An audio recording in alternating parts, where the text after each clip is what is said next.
in 1981 under Volcker, inflation got no higher than 13.5%. And that was a much more honest 13.5%. In fact, if you measured inflation in 1981, the way we measure it today, inflation was probably 6 or 7, right? And interest rates were 20. So you had interest rates that were likely triple the actual inflation rate. So today, to get to where we were back then, the Fed would have to take interest rates up to 15%, right, to be at the same level. If you believe the 5%, we're not even close, right? So we don't have tight money, but according to Powell, we do. Then he said, having come this far, we can afford to look at the data and the evolving outlook to make careful assessments. See, that implies they're going to pause to look at the data, right? Because you can't keep looking at the data if you're zooming by, with rate hikes.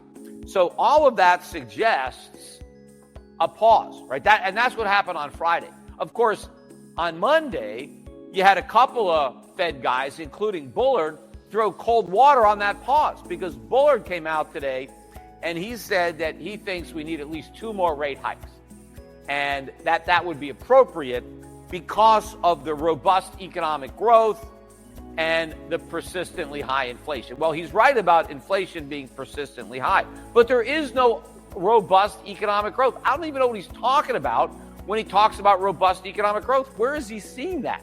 I mean, that's not even in the government numbers. The only thing you can point to is the low unemployment rate, right? That we have. But that number is meaningless because there's so many unemployed people who don't count, and so many people who have multiple jobs now. Because inflation is so high and they've lost their good job, they've had to replace it with 2 or 3 bad jobs. So you've got all these jobs being created for people that would rather not have them. They prefer the good job they lost to the 3 crappy jobs they got now. But so these numbers don't really tell the story of a strong economy. But again, Bullard thinks, we got a strong economy, that means we have to cool it down. But even if he's right, and we have 2 more rate hikes, that's really not that much. If you're at 5 and we're going to 5.5, right? I mean, that's not that big a deal. And then, of course, the rate cuts. Because as soon as the Fed stops hiking, we all know that everybody expects the next move to be a cut. Because that's what we do. We have these cycles. The Fed keeps hiking until something breaks, and something already broke. And then at some point, it gets broken bad enough that they have to fix it with a rate cut. Of course, the rate cut doesn't fix it, but that's what they do. It ultimately makes the problem they broke even worse. But the markets, they don't give a damn about that. They just know how this movie plays out, because they've seen it many, many times before. And so they are getting ahead of it, and they're doing it by buying tech stocks. Now, if they really understood how the movie's going to end this time, they would be buying gold stocks instead of tech stocks. Anyway, let me get into some of the other gems that Powell was casting out there during this thing. So, again, Powell said, and this is one point that he actually got right in a way, so I'll give him credit for that. And it's an ominous forecast that people missed, but he said that a reason that we had low inflation in the past was because the global supply chain helped to lower costs, right? Because we were importing so much stuff from China and over other places, and those imports were lower, that helped to contribute to lower consumer prices. And that he thinks that those days are gone and they're not coming back. And so we're not going to get the help that we had in the past from the global supply chain. And he is correct to a point.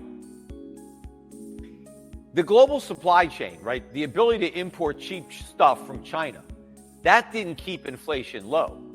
That kept prices low because the inflation was there. The government kept creating it by expanding the money supply. What cheap imports from China did is help disguise that inflation because we couldn't see it, because the Chinese and everybody else were helping to lower prices even as the Federal Reserve was creating inflation.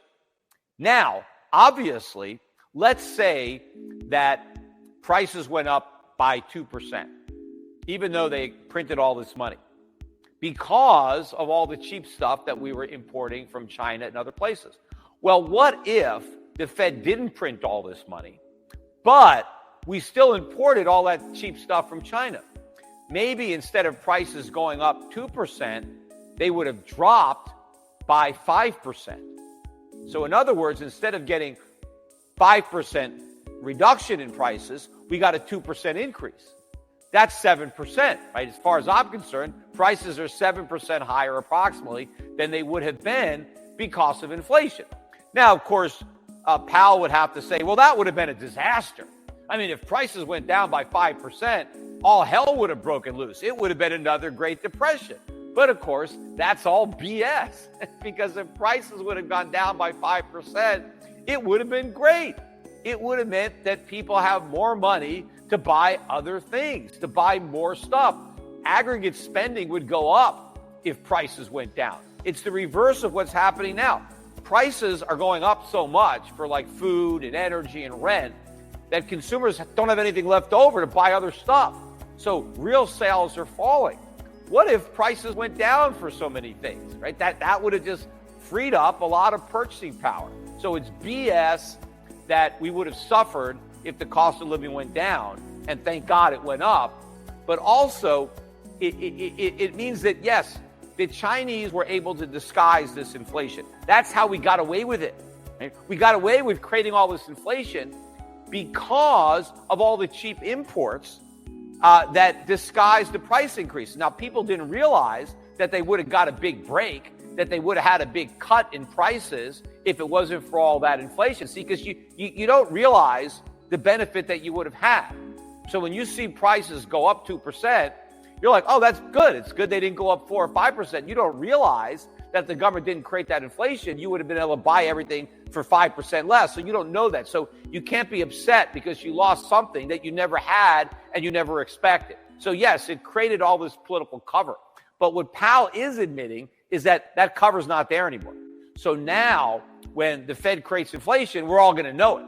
We're all going to see it because it's not going to be disguised by these global supply chains. Now, at least Powell gets that, right? I don't know how many other people got that point that he was making, but it is significant and you have to understand it, because if you do, then you understand that the Fed is never going to succeed in its goal of getting inflation back down to 2%. Now, I wonder if Powell knows that, because he certainly pretends that he's going to do that, but understanding that point might suggest that he knows that he's full of it. Okay, now, he also blamed the current high inflation on supply shocks and the tight labor market. That was pretty much it. I think he was asked about, why we have inflation.